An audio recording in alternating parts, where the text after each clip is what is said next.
Good morning, traders. Welcome to today's market review. This is Razak at CMTrading. Today is April 30th, 2015. Today's the last day of the month, and it is Thursday. So looking at the economic calendar today, we had some numbers coming out for the Japanese yen earlier this morning. Monetary policy statement coming on the back of the U.S. statement from yesterday. So we'll see how that affected the market. And then later today, we have at 2:30 unemployment claims for the USD, GDP monthly numbers coming out for the CAD, and then at 4:30 p.m. we have some for the CAD. We have the Bank of Canada Governor Polo speaking. So all in all, we've seen some rotation in the markets. The dollar getting weaker overall. So let's look at the market here, and let's see what we can muster. We had this, major move down. This is the EURUSD. We had this major move down, if you remember, from 139 down to 105, 104 level area, and we kind of based out at 105 area, and now we're breaking above. So if you see here, we're looking at somewhere above this level, and we took it out 104.8, and now we're really 110, and we're above this 110 level. So going above this 110 level is a major stepping stone. Let's see if we break above this 110 level and maintain momentum above 111.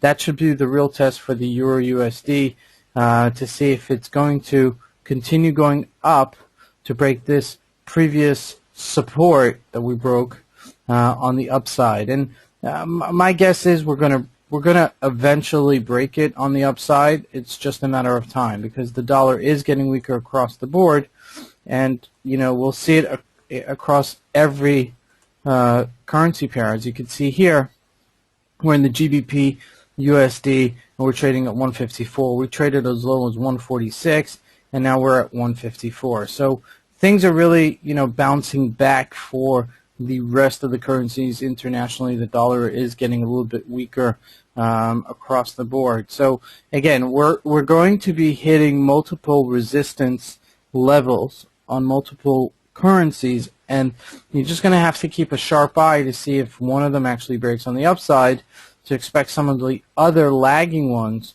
to bounce back on the upside as well. So if we see here, looking at the USD, Japanese yen, some negative news coming out of the Japanese yen here this morning, and you could see that with the sell-off.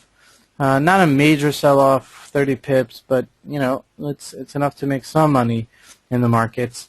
It has been really choppy trading. If you look here, we're trading as high as 120.75, and now we're at 118. So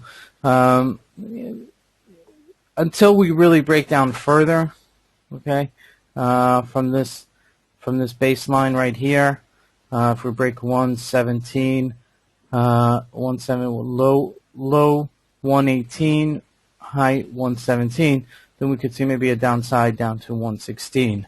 But it's making lower highs, okay, and the bounces are becoming much less. So it looks like it's getting weaker. So I want to keep an eye on that to see on the downside if it does break. Maybe there'll be a good position for short on the downside for the USD Japanese yen. Looking at the Dow Jones. The Dow Jones yesterday was a little bit crazy. It really is a matter of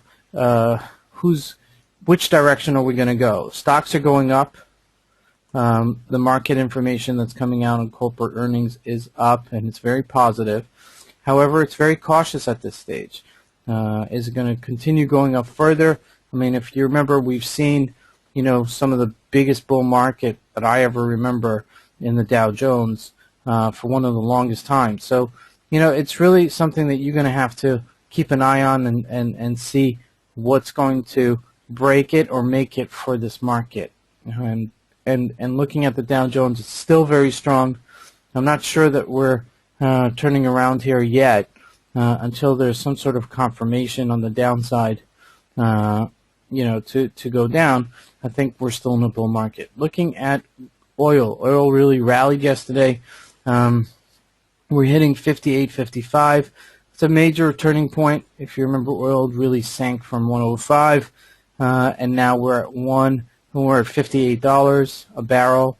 People on the street are saying $70 a barrel is something what we should expect for oil. Could be. If we do break this $60 level, maybe we could go up to $67 to $70, which would be a good technical bounce, hitting resistance here at $70. So, is there still an upside to it? Yes. Just keep an eye on it. Okay. It usually rallies, into the weekend. Usually the end of the week is a much better trading spot. Not much going on with gold. Gold sold off from 1211 to 1200 now. Kind of finding a pivoting spot for it. If you remember the other day, we spoke about the upper levels and the lower level at 1176 and 1221. If it's going to break these levels, it would go in opposite direction. But as you can see, it's pretty much tunnel trading, and not much going on. This is Fred Razak at CMTrading. I want to wish everybody a great trading day.